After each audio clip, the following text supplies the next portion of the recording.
औज़ुबिल्लाहिमिनश्शैतानिर्रजीम बिस्मिल्लाहिर्रहमानिर्रहीम। अस्सलामुअलैकुम ख़वातीन व हज़रात, मैं हूं आपका होम्योपैथिक डॉक्टर रिजवान साकिब और आपसे मुखातब हूं शमा होम्यो क्लिनिक लाहौर पाकिस्तान से।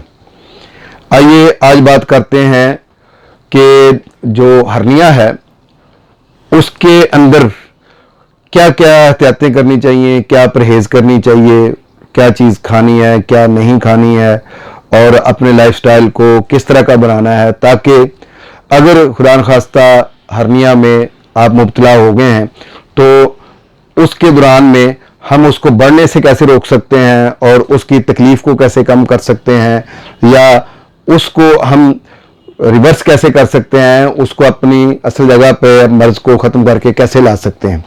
तो गुज़श्ता वीडियो में मैंने आपको होम्योपैथी की तमाम मेडिसिन बताई हैं कि जिनके ज़रिए से हम हर्निया का इलाज कर सकते हैं। आज हम सिर्फ इस बात पे बात करेंगे कि इसके लिए प्रिकॉशंस क्या हैं, हिफाजती तदाबीर क्या हैं, इसका इलाज क्या है और इसमें हम हर्निया को किस तरीके से जो है वो मैनेज कर सकते हैं कि किस तरीके से इसको ठीक किया जा सकता है, इसका इलाज किस तरीके से मुमकिन है। तो आइए इस पे हम बात करते हैं कि सबसे पहली बात तो यह है कि जैसे कहते हैं nip the evil in the bud, कि जो ही कोई बुराई सर उठाती है तो आप उसको उसी वक्त दबा देना चाहिए। जब एक चीज़ इब्तिदा में है और आपको पता है कि वो बॉडी का ज़्यादा नुकसान कर सकती है तो आप उसको उसी वक्त क्यों नहीं कंट्रोल कर लेते। तो जो ही कोई अलामत आपको महसूस होती हैं आप फौरी तौर पर अपने मुआलिज से मशवरा करें, उससे बात करें कि मुझे इस तरह से महसूस हो रहा है, मुझे इस बॉडी पेन हो रहा है इस जगह पर, मुझे इस जगह पर कोई चीज़ उभरी हुई नजर आ रही है, ताकि आपका मुआलिज देखकर ये फैसला कर सके कि क्या ये हर्निया ही है या कोई और किस्म की कोई स्वेलिंग है या कोई मामूली मसला है। तो ये फैसला वो मुआलिज करेगा। तो इसलिए सबसे पहले आप फौरी तौर पर आगाज में ही मर्ज को पकड़ने की कोशिश करें।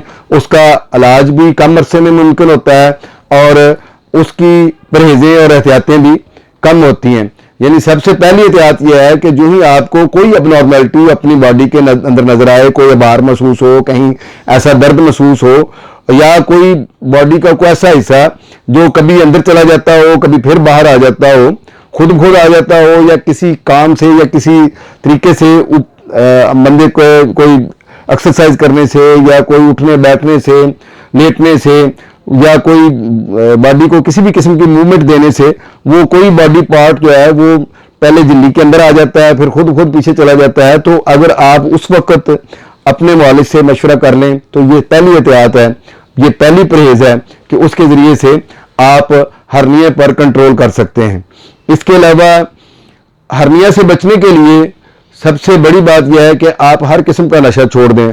हुक्का नोशी, तंबाकू नोशी, सिगरेट, पान, छालिया, किसी भी किस्म का कोई नशा है, हेरोइन है, शीशा है या कोई भी नशा है, आप उससे आज ही अपना अहद कर लें कि मैंने नहीं करना है। शराब नोशी है उसको छोड़ दें, क्योंकि तमाम नशे जो हैं वो हर्निया का काज बनते हैं। कोई एक नशा भी ऐसा नहीं है जो हर्निया का काज ना बने। इवन तेज कॉफी, तेज चाय और हर वक्त की चॉकलेट, ये चीजें भी हर्निया का बायस बनती हैं। इसलिए इन चीजों को आप फौरी तौर पर जो है ना वो रोक दें। अंतड़ियों को खुश्क होने से बचाएं, अंतड़ियों के अंदर स्वेलिंग होने से बचाने के लिए ऐसी खुराक खाएं कि जिससे अंतड़ियों के अंदर स्वेलिंग पैदा ना हो। मसलन जब हम सुबह नहार मुंह पानी नहीं पीते हैं तो उस वक्त अंतड़ियों में खुश्की पैदा होती है, और पानी को ज्यादा इस्तेमाल नहीं करते हैं तो अंतड़ियों में खुश्की पैदा होती है, जिससे जोर लगाकर पखाना करना पड़ता है, जिससे वेरिकोज वेन पैदा होती है। फिर इसके अलावा जो है वेरिकोज सील पैदा होती है, हाइड्रोसील पैदा होती है, फिर मुख्तलिफ किस्म के हर्निया पैदा होते हैं, बवासीर पैदा होती है, कब्ज पैदा होती है। तो ये वो सारी अलामत सिर्फ पानी का कम पीना है। आप ख्याल रखें कि पानी ज्यादा पीना है और कोशिश करें कि दिन में एक बार जरूर सब्जियां जरूर खाएं, और वो उसका सालन बनाकर खा सकते हैं, भुर्जी बनाकर खा सकते हैं। इसके अलावा यह है कि कच्ची सब्जियां आप खाने के साथ सलाद के तौर पर जरूर इस्तेमाल करें। फाइबर वाली ग़िज़ाएं खाएं, बजाय इसके कि आप फलों के जूस पिएं, आप डायरेक्ट फल खाएं। और फल जो है उसके साथ फाइबर भी अंदर जाता है, उसकी वजह से जो है अंतड़ियों के अंदर वो हमारा जो बाउल है, स्टूल है, वो रुकता नहीं है और उनमें स्वेलिंग नहीं होती है, जिसकी वजह से हर्निया के चांसेस नहीं होते हैं। और एक बात यह है कि बिना वजह बाज लोग जो है ना वो ऑपरेशन कराने चल पड़ते हैं। भाई जो औरतों के जो लेडीज में खास तौर पर बच्चा जनने के लिए जो ऑपरेशन है उनका बर्बाद ही हो गया। खातून खुद कह देती है कि नहीं मैं तो ये जो है ना बेबी ऑपरेशन के जरिए ही लूंगी। तो ये चीज जो है ना इसको, इस रुझान को खत्म करना चाहिए और इसकी जितनी हो सके मजम्मत करनी चाहिए कि अगर आपका डॉक्टर रिकमेंड करता है कि बच्चा को अगर जान का खतरा है या बच्चा को जान का खतरा है, कोई ऐसी मेजर वजह पैदा हो गई है, कोई खास कोई रीजन है जिसकी बुनियाद पर ये नागजीर हो गया है कि अब ये ऑपरेशन के बगैर बच्चा पैदा नहीं हो सकता है, तो उसके बगैर बच्चे को ऑपरेशन के साथ सी सेक्शन से, सिजेरियन से पैदा ना किया जाए। क्योंकि जो इंसीजनल हर्निया है वो खास तौर पर उन लेडीज को ही होता है जो ये सिजेरियन करवाती हैं, जो बड़े ऑपरेशन से जो बच्चा को पैदा करती हैं, तो उसकी वजह से जो है वो खास तौर पर ये इस तरह का हर्निया पैदा होता है। फिर अम्बिलिकल हर्निया भी इसकी वजह से पैदा होता है क्योंकि झिल्ली वहां से नरम हो जाती है। तो इससे जितना बचा जा सके इसको कोशिश करनी चाहिए कि इससे अवॉइड किया जाए और मुमकिन हो तो नॉर्मल डिलीवरी ही करवाई जाए। नॉर्मल डिलीवरी कैसे हो इसके लिए मेरी 2 वीडियोज हैं, उसको आप देख सकते हैं कि नॉर्मल डिलीवरी बिल्कुल मुमकिन है, होम्योपैथिक मेडिसिन के जरिए से भी और बगैर होम्योपैथिक मेडिसिन से भी नॉर्मल डिलीवरी मुमकिन है। कोई ऐसा ये मसला नहीं है कि इसमें हर सूरत नागजीर हो जाता है कि ऑपरेशन ही जरूरी है। इसके अलावा जो एहतियातें हैं उनमें हम चूंकि प्रिकॉशंस पे बात करते हैं, हिफाजती तदाबीर पे बात कर रहे हैं और परहेज पे बात कर रहे हैं इस वीडियो में कि हमें हर्निया के अंदर कौन सी परहेजें करनी चाहिए। तो अगली चीज जो है वो है खांसी का लंबा अरसा तक रहना। तो अगर खांसी है तो खांसी का बाकायदा फौरी इलाज करवाना चाहिए। ये नहीं है कि वो लंबा अरसा तक 2-2 माह 3-3 माह बाद तक जो है वो खांसी चलती रहे और हम उसका इलाज ना करवाएं। उसमें से अंतड़ियों में खिंचाओ, झिल्लियों में खिंचाओ, वो पैदा होने से जो है वो खांसी की वजह से फिर वो हर्निया के जो है ना वो काजेज बनना शुरू हो जाते हैं। और बवासीर है या कब्ज है, इसका इलाज भी बहुत जरूरी है कि फौरी करवाया जाए। पाइल्स पे, हेमोरॉइड पे या जो हमारी जो बवासीर है इस पे भी मेरी 7 वीडियोज हैं, उनको आप देखें कि जो बवासीर है वो किस तरह के जो है नुकसानात जिस्म को जो है ना वो देती है। उसमें एक हर्निया भी है जो पैदा करती है। इसके अलावा कब्ज है, तो कब्ज से जब आप जोर लगाकर पखाना करते हैं तो झिल्लियों पर जो है वो बोझ पड़ता है जिसकी वजह से हर्निया के काजेज बनती है वो चीज। तो कब्ज से जो है ना वो छुटकारा हासिल करने के लिए अपनी तबीयत के मुताबिक आपको रात सोते वक्त जैतून का तेल जो है वो डाल के नीम गर्म दूध में वो पी सकते हैं। इसके अलावा अंजीर को रात को भिगो कर रख दें 5 दानों को और सुबह उठकर उसका पानी भी पी लें और अंजीर भी खा लें। इस तरह के और कई जो है वो टोटके किए जा सकते हैं। अमरूद जो है वो बगैर बीज के आप खा सकते हैं दिन में 2 दफा, तो उससे भी कब्ज से छुटकारा हासिल किया जा सकता है। और बहुत सारी चीजें हैं जिनके जरिए से, और होम्योपैथिक की मेडिसिन भी है, लेकिन कब्ज ना होने दें जिसकी वजह से आपको हर्निया हो सकता है।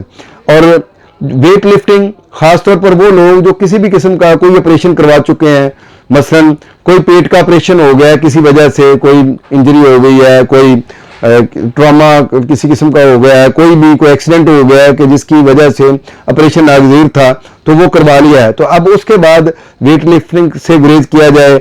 ऐसी स्पोर्ट्स में हिस्सा न लिया जाए जिसमें जो है वो अंतड़ियों पर बोझ बने या हमारी झिल्ली पर बोझ बने और उसमें से अंतड़ियां जो हमारी आंतें हैं वो बाहर निकल कर उसको वो हर्निया का काज बन सकें। तो इससे भी जो बचना चाहिए। और अगर हर्निया नमूदार हो गया है या आपने हर्निया का ऑपरेशन करवा लिया है और उसके बाद यह है कि अब आपको ये महसूस हो रहा है कि दोबारा ना बन जाए, तो उसके लिए यह है कि आप बेल्ट का इस्तेमाल करें। ये ट्रुस जो होती है उस ट्रुस को यूज किया जा सकता है, उसके जरिए से हम इससे बच सकते हैं। और अगर हर्निया नमूदार हो गया है तो उसके बाद आप ड्राइविंग अगर कर रहे हैं तो ड्राइविंग में अपना अगर पाँव है तो उसको आपको बार बार जो है ना उसको प्रेस करना पड़ता है, उसकी वजह से झिल्लियों पर स्ट्रेस आता है, जिसकी बुनियाद पर वो दबाव आने की वजह से हर्निया जो है वो मज़ीद बाहर निकलता चला जाता है, मज़ीद कॉम्प्लिकेटेड होता जाता है। ये ना करें। और फिर बाइक को किक लगाने का जो काम होता है उसकी वजह से भी वो झिल्ली पर जोर पड़ता है और वो हर्निया जो है वो उसकी ज़्यादा बड़ा हो जाता है, उसका साइज बड़ा हो जाता है। सीढ़ियाँ चढ़ना और मुख्तलिफ किस्म की स्पोर्ट्स में हिस्सा लेना ये भी हर्निया का काज बन सकता है। तो इसके लिए यह है कि जब आपकी झिल्लियाँ कमज़ोर हैं तो इस तरह के काम करने से आपको परहेज़ करना चाहिए। खाना खाने के फ़ौरन बाद जो रवाबत होते हैं आपस के वो उसमें गुरेज करना चाहिए। इसके अलावा एल्यूमिनियम के बर्तन जो है उनमें खाना पका हुआ खाएं। तो ये एल्यूमिनियम का बर्तन जो है इस किस्म का जहर है कि ये हमारा एपिगैस्ट्रियम का जो हर्निया है इसको पैदा करने में बड़ा किरदार अदा करता है। तो हमें एल्यूमिनियम के बर्तनों को, जो सिल्वर स्टील के बर्तन हम उर्फ़-ए-आम में जिनको कहते हैं, इनको घर से निकाल देना चाहिए। इसकी जगह पे खाना पकाने के लिए हमें प्योर स्टील के बर्तन इस्तेमाल करने चाहिए। और सबसे बेहतर तो यह है कि मिट्टी की हंडिया, क्या बात है, उसका पका हुआ खाना तो जितना मज़ेदार होता है और जितना वो सेहत के हवाले से ज़बरदस्त होता है उसका तो कोई मुकाबला ही नहीं है। लेकिन हमने वो मिट्टी की हंडिया को छोड़कर आज हमने अपने घर में जो है ना वो बीमारी के लिए ये चीज़ ले आए हैं। ये एल्यूमिनियम जो है वो कैंसर का काज भी बनता है, बवासीर का काज भी बनता है, शुगर का काज भी बनता है और इसके अलावा ये हर्निया का काज भी बनता है। ख़ास तौर पर ये जो मैंने आपको इंटरनल हर्निया के बारे में बताया है इसका काज भी बनता है। तो जब इतनी सारी बीमारियां हम सिर्फ ये सिल्वर स्टील से या एल्यूमिनियम से ले रहे हैं तो हम इससे छुटकारा क्यों नहीं हासिल कर लेते, इसको ख़त्म किया जाए। इसके अलावा बसियारखोरी यानी ज़्यादा खाने की जो आदत है ना इसको हमें ख़त्म कर देना चाहिए। जब खूब भूख लगे तो उस वक्त खाना खाया जाए और पेट भरकर खाना ना खाया जाए, थोड़ी भूख रखकर खाना खाया जाए। तो इस वक्त भी इससे भी जो है हर्निया से बचा जा सकता है। खाना खाने के बाद पानी ज़्यादा इस्तेमाल नहीं करना चाहिए। अगर थोड़ी बहुत ज़रूरत है तो किया जा सकता है, लेकिन यह है कि ये नहीं है कि खाना खा लिया तो 2-3 गिलास उसके बाद पानी के भी पी लिए। जो बाकी कसर रह गई थी जो खाना खाने में भूख की वो इससे पानी से पूरी कर ली जाए, ये नहीं है। कुछ तो ठहर कर पानी पिया जा सकता खाना खाने के बाद। मोटापे पर कंट्रोल किया जाए, खासतौर पर जो बड़ा हुआ पेट है, ये तोंद जो बाहर निकल आती है, ये हर्निया का बहुत काज बनती है।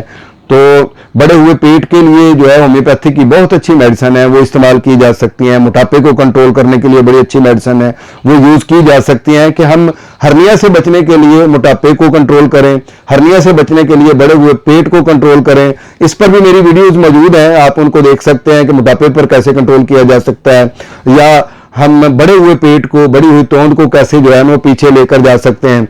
और ख़ासतौर पर जो लेडीज़ में जो पेट बढ़ जाता है उसकी और बहुत सारी वजूहत होती हैं। हार्मोनल डिसऑर्डरनेस होती है या प्रेगनेंसी के बाद जो है वो डिलीवरी के बाद जो है वो पेट बढ़ जाता है। तो वज़ा हमल के बाद पेट बढ़ जाता है और उस पर कंट्रोल नहीं होता और ऐसे लगता है जैसे कोई घड़ा उल्टा हुआ है। तो इस तरह के पेट जो बड़े होते हैं इसका होम्योपैथी में बड़ा अच्छा इलाज मौजूद है। तो मैंने वो उसका वीडियो में ये उसका इलाज डिटेल से बताया हुआ भी है। तो ये किया जाए तो हर्निया से हम बच सकते हैं। खासतौर पर औरतों में ये फेमोरल हर्निया जब होता है तो बड़े हुए पेट के बोझ की वजह से होता है। हालांकि उनकी ये जो फेमोरल हर्निया है वो उनके कम चांसेस होते हैं, लेकिन जब पेट इतना बढ़ गया हो तो वो ज़ाहिर है बोझ नीचे हमारे वो जो नालियां हैं इस जगह पर उनके ऊपर जो है वो असाब पर बोझ पड़ता है तो वो फूल जाती हैं और उसमें वो हर्निया जो है वो नमूदार हो जाता है। इसके अलावा मुख्तलिफ पेशे हैं, ख़ासतौर पर ये पान फरोश जो होते हैं या ये जो खड़े होकर काम करने वाले सेल्समैन हैं, सेल्स गर्ल हैं, कोई और इस तरह का पेशा है जिसके अंदर जो है उनको ज़्यादा देर खड़ा रहना पड़ता है, तो उन पेशों की वजह से भी हर्निया के चांसेस ज़्यादा होते हैं। तो इसके लिए यही है कि आप उसको ड्यूटी को अपनी शिफ्टों में कर लें या यह है कि कुछ देर आप उस दौरान में अपने बैठने की सहूलत लें कि जी मैंने कुछ देर के लिए बैठना है, तो वो आप हर्निया पे कंट्रोल कर सकते हैं या हर्निया होने से अपने आप को बचा सकते हैं। इसके अलावा किसी भी वजह से जिस्मानी कमज़ोरी जो होती है उससे बचें। मसलन टीबी का मरीज़ है तो उसको पहले टीबी का इलाज करना चाहिए, उसके साथ प्रोटीन इंटेक करनी चाहिए ताकि जो है उसको कमजोरी ना हो, उसकी झिल्लियां कमजोर ना हो और उसको हर्निया जो है वो पैदा ना हो जाए। तो ये थी वो सारी जो प्रिकॉशंस हैं, परहेजें हैं कि जिससे हम हर्निया से बच भी सकते हैं, और अगर हर्निया हो गया है तो उसको कॉम्प्लिकेटेड या उसको बढ़ने से बचा सकते हैं। तो ख़वातीन हज़रात, ये हर्निया के हवाले से जो मैंने आपको परहेजें बताई हैं, ये आप ज़रूर करें ताकि आप हर्निया जैसे मूजी मर्ज से बच सकें। हर्निया का होम्योपैथी में बेहतरीन इलाज मौजूद है। हर्निया के साइन और सिम्टम्स क्या हैं और हर्निया का ट्रीटमेंट क्या है, ये मैं अपनी इससे पहले की वीडियोज़ में बता चुका हूँ। आप उनको देखें और होम्योपैथी के ज़रिए आप हर्निया का इलाज करवाएं। इंशाल्लाह आप हर्निया से मुकम्मल तौर पर बगैर ऑपरेशन के सेहतयाब हो सकते हैं। बहुत शुक्रिया। अल्लाह हाफिज़। अस्सलामु अलैकुम।